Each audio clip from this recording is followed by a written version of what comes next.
శ్రీ గురుభ్యో నమః. శ్రీమాత్రే నమః. ఈరోజు మనం వజ్రం లాంటి శరీరం కోసం మంత్రాన్ని తెలుసుకుందాం. వజ్రం అంటే ఏంటండి? చాలా విలువైనది అని అర్థం. సో ఆరోగ్యం మనకి చాలా విలువైనది. సో ఆ శరీరాన్ని మనము వజ్రానికన్నా కూడా ఎక్కువగా ప్రాముఖ్యతనిచ్చి మనం జాగ్రత్తగా కాపాడుకో.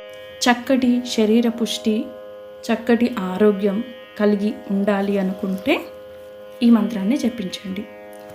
ఓం నమో నారసింహాయ వజ్రదంష్ట్రాయ వజ్రినే వజ్రదేహాయ వజ్రాయ నమో వజ్ర నఖాయ చ అనే ఈ మంత్రాన్ని ప్రతిరోజు క్రమం తప్పకుండా 28 సార్లు పఠించడం వలన వజ్రం లాంటి శరీరం మీ సొంతం అవుతుంది. నమ్మి ఆచరించండి.